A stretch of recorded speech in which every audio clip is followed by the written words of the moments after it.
para todos os públicos.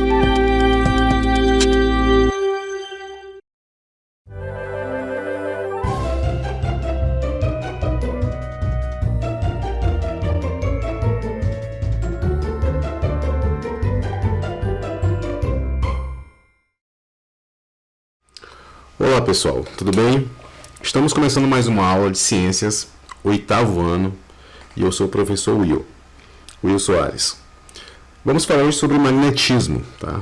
Então, falar sobre magnetismo é bem interessante porque hoje a eletricidade, né, parte elétrica, uma lâmpada, um motor, um computador, isso é possível, né? Ou seja, é possível você utilizar uma lâmpada em casa, uma geladeira, os equipamentos elétricos em geral.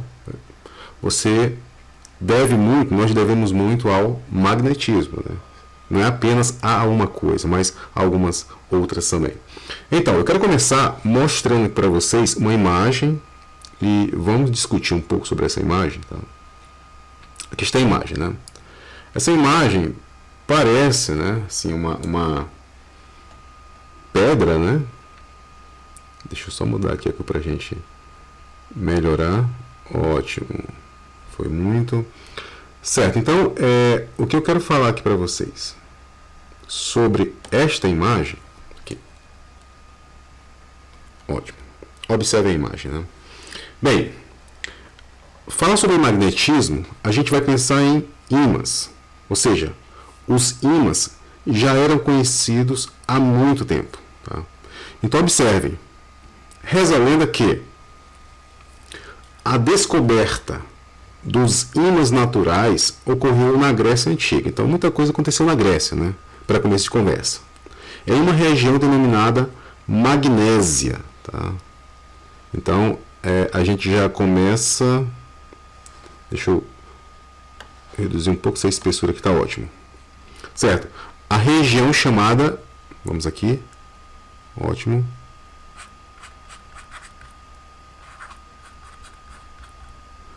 Magnésia.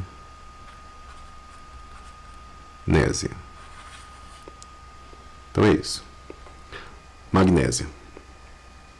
Então, como a história mostra, né, você, quando verifica a história, está muito ligado a essa questão de pastoreio. Então, observem, um pastor de ovelhas teria percebido que a ponta de seu cajado, feita de ferro, né, para se defender também, ficava presa a algumas rochas da região. Então, para quem pensou que isso aqui é uma rocha, uma pedra, acertou, tá? Isso aqui é uma rocha. Professor, mas qualquer rocha vai acontecer isso? Claro que não, né? Se isso fosse verdade, você nem saía de casa. Certo. Embora não seja possível confirmar essa história, então a gente diz que é uma lenda, né? Porque não há um relato, não há uma fundamentação, não há um relato histórico comprovado. Sabe-se que a rocha magnetita, então tá aqui, ó, o nome dessa rochinha aqui chama-se rocha magnetita, tá? Vou botar um nome para vocês aqui, ó. Rocha, não é isso? Rocha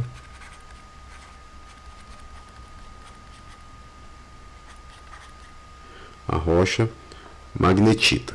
Então, isso aqui é uma magnetita, tá? Essa rocha magnetita, ela funciona como um ímã natural. O que é isso? Isto é, atrai espontaneamente materiais ferromagnéticos. O que são ferromagnéticos? Bem, os ferros magnéticos, ou seja, material é considerado ferromagnético quando ele tem uma atração pelo ímã. Por exemplo, você pode pegar o metal, o cobre, o alumínio, você não vai conseguir atrair esses metais. Tá? Então, é importante destacar. Você observa aqui esses preguinhos aqui, né? São as famosas tachinhas, né? Estão sobre essa pedra, ou seja, estão grudados na pedra. Então, essa magnetita, ela atrai, ou seja, tem esse poder de atração. Vocês conhecem ímã, né? Como vocês conhecem o ímã? O ímã, aquele ímã, né? O ímã é, por exemplo, geralmente vem em alto-falante, né? Você pega um sonzinho, uma caixa de som, você vai encontrar um ímã, tá? E eu quero mostrar na sequência, vamos dando continuidade aqui, esta outra figura, tá? Então, falar em ímã, nós temos aqui uma imagem, nessa imagem é considerar essa tipo uma caixinha, tipo uma borracha, aquelas borrachas que tem que apaga caneta e lápis, né? O grafite e a tinta de caneta. Observe essas figuras. Tem o S e tem o N, né? O que quer dizer isso, professor? Isso quer dizer que o ímã, ele tem polo, pessoal. Polo? Como assim polo? Não lembra mais do polo? Polo norte, polo sul? Exatamente isso. Então, o magnetismo é um fenômeno que guarda algumas semelhanças com a eletricidade. Não só isso, tá? Não só isso, eu vou falar no final sobre essa questão, sobre a importância do magnetismo para a eletricidade. A importância vital. Ou seja, todos os ímãs possuem dois polos. Todos. Todo ímã possui dois polos. Polo norte, polo sul. De maneira semelhante, você vai observar que a carga, né? A carga elétrica vai ocorrer também isso, né? Vocês, por exemplo, pega uma bateria elétrica, pega uma pilha, você vai virar um mais e um menos, né? Positivo, negativo. Você vai ter uma relação aí de polaridade, né? Essa palavra ela é bem comum nesse meio. E um detalhe interessante, já para destacar, uma vez que o ímã, você pode ler bem aqui do lado, aqui, representação de como ocorre a atração e a repulsão entre polos magnéticos. Certo? Quer dizer o quê? Observe. Nós temos aqui o polo norte e aqui o polo sul. Nós temos dois ímãs aqui. O que acontece quando você aproxima polos diferentes? Eles vão se atrair aqui, Ou seja, vai haver uma atração entre eles. Nós temos agora aqui, polo sul e polo sul, polos iguais, né? Vai haver o quê? Uma repulsão, ou seja, você não vai conseguir grudar. Vocês lembram quando vocês quebravam ou quebram um ímã? Você vai ver que tem uma parte que você não consegue encostar. Você pode até encostar forçando, mas naturalmente, se você for deslocando bem devagar, você não vai conseguir encostar. Vai haver tipo um campo que é um campo magnético, né? Um campo invisível, né?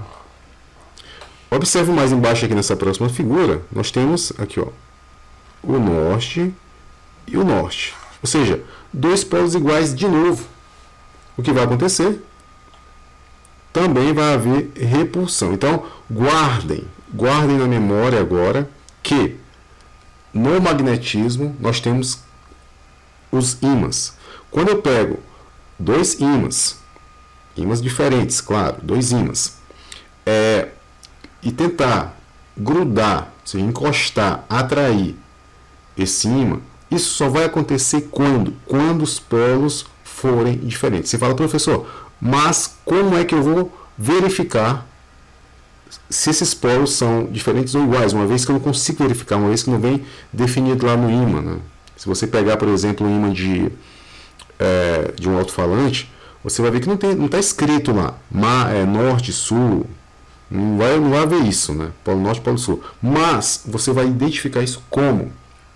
Quando você aproximar, como eu disse, quando você aproximar, se acontecer a atração, aqueles polos são diferentes, tá? Um é norte, outro é sul. Professor, mas qual que é o norte, qual que é o sul? Bem, aí não dá pra gente definir assim tão facilmente, né? Não tem como fazer isso. Mas o que você pode afirmar é que se ocorreu a atração, ou seja, se o ímã grudou um no outro, quer dizer que são polos diferentes.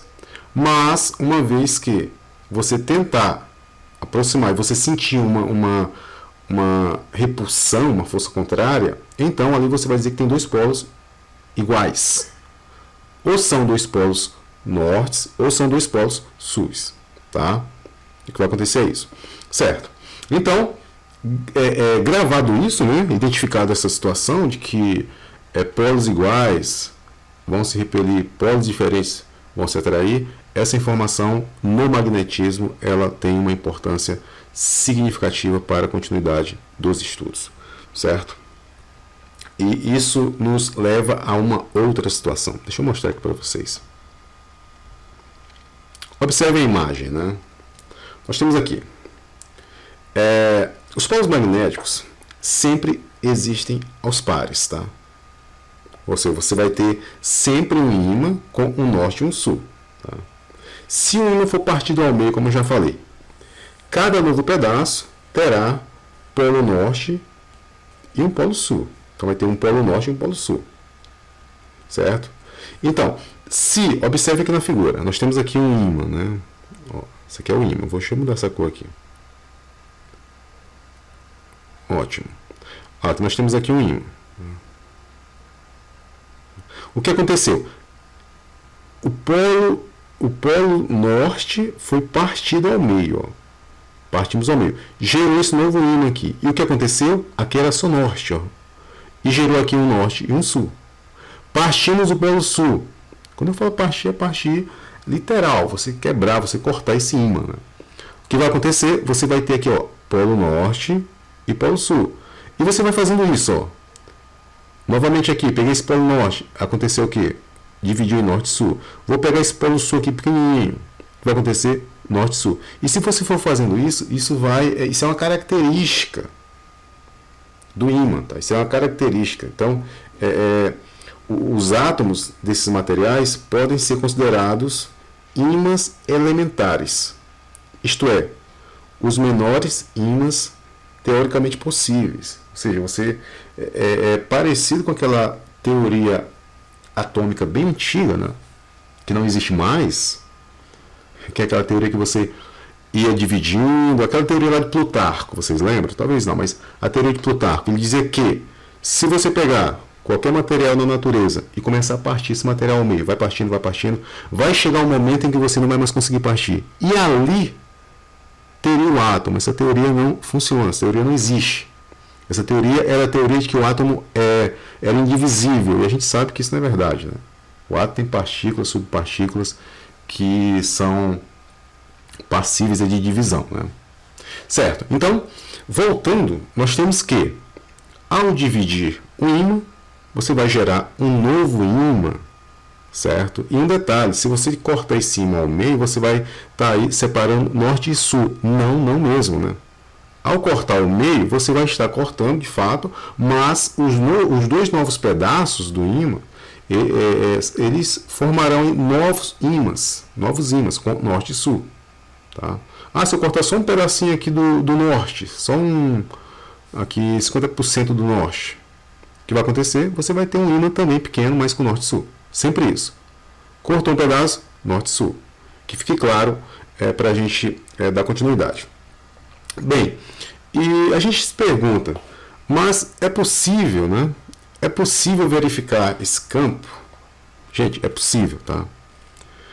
Olha, é possível visualizar, tá aqui no quadro, aqui, ó, observe, é possível visualizar as linhas de campo quando a limalha de ferro, tá?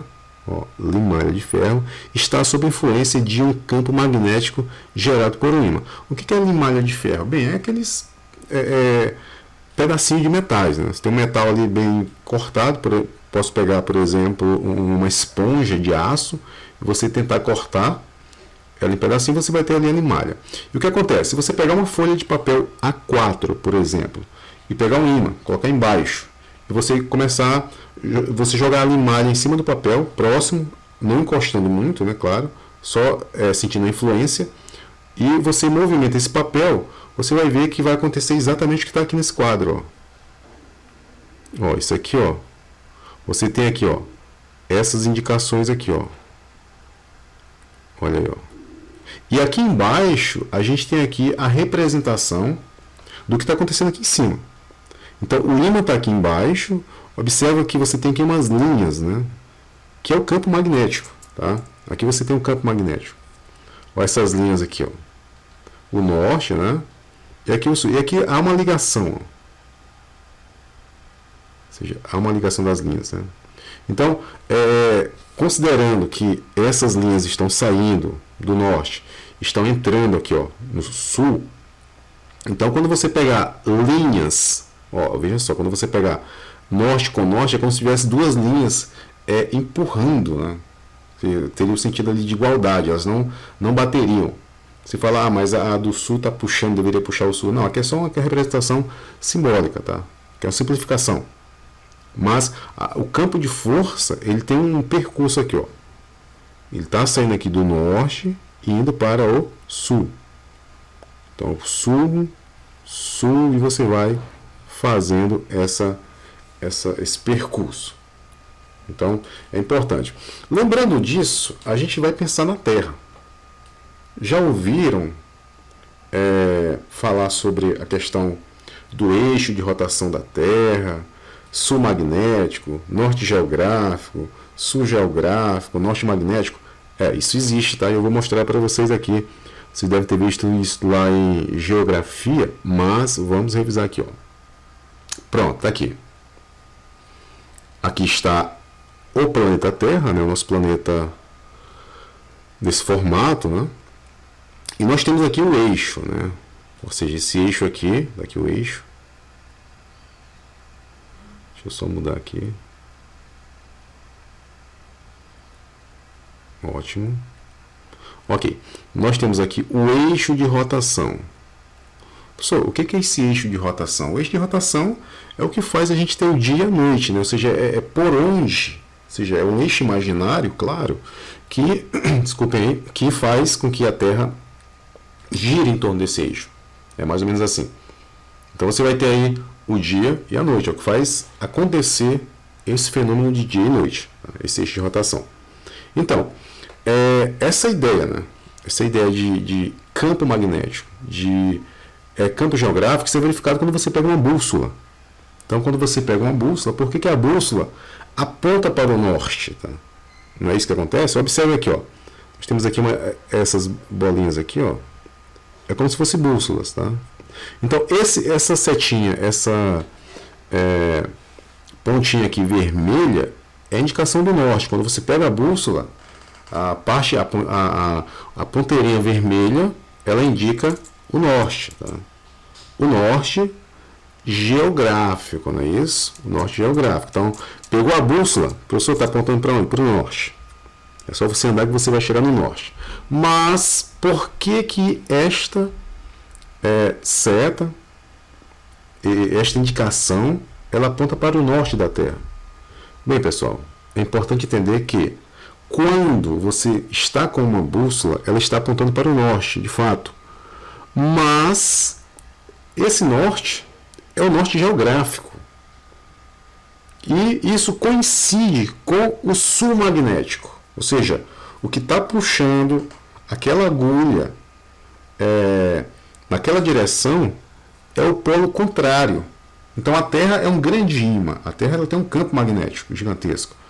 E essa indicação da bússola, entendam isso, essa indicação da bússola está apontando para o norte geográfico, mas ela só vai porque lá é o sul magnético. Lembraram lá do início da aula que polos iguais se repelem, polos diferentes se atraem. Então, quer dizer, se a ponteira, a seta, a agulha da bússola está indicando em uma direção, ou seja, para o norte, é porque lá é o sul magnético. Você fala, mas por que então que falam que é o norte geográfico? Porque o que importa é o norte geográfico. Tá. Não teria como a gente igualar esses polos, porque aí o que aconteceria? Essa indicação da bússola ela seria diferente, né? Então sempre na bússola tem um ímã. Então esse ímã ele vai para o lado, para o polo, vou chamar assim, polo contrário, eu diria assim, considerando norte-sul. Então se está apontando para o norte, é porque lá é sul. Tá? Mais sul magnético. Então a bússola, só lembrando, a bússola aponta para o norte geográfico. Tá? Dentro da bússola tem um ímã, tá? E esse ímã ele é puxado, né? pelo grande campo magnético terrestre, certo? Então, é essa ideia que nós temos que ter sobre a questão do magnetismo. Tá? O magnetismo é importante, né, na questão da geração da energia. E eu quero falar rapidamente aqui, por exemplo, a energia elétrica, você tem energia eólica, energia solar. Bem, eu vou falar aqui da energia que vem das águas, né, energia hidráulica. Então, só rapidamente. O que acontece?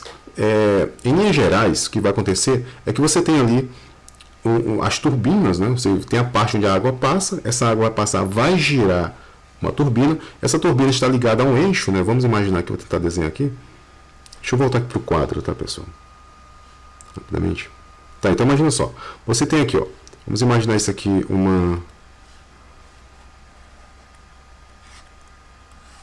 uma grande represa de água, né? Imaginar isso aqui. Aqui é só água. Essa água ela começa a passar aqui por dentro, né? Aqui dentro você tem aqui uma espécie de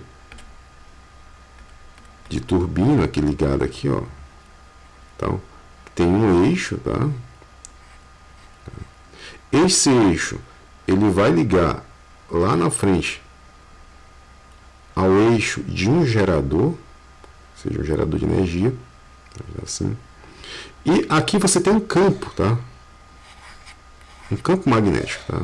Então, quando esse eixo, quando esses condutores cortam esse campo magnético, ou seja, sempre que ele corta, ele vai gerar para a gente a energia, a eletricidade, né? Falando assim desse formato. Vai gerar eletricidade aqui. Então você vai ter aqui a eletricidade, tá? Gerada a partir disso. Ou seja, precisa, a função da água aqui é girar isso aqui, tá? Não é que você vai ligar os fios na água, não existe, tá? Não existe isso. Ela vai girar essa turbina e dentro aqui do gerador você tem um campo, né? Um campo magnético, e ao cortar as linhas do campo, você gera essa corrente, essa tensão alternada, né? É o que a gente usa nas nossas casas. Então, pessoal, eu agradeço a vocês por terem participado. Leiam o livro, assistam a aula e até o nosso próximo encontro. Muito obrigado. Tchau.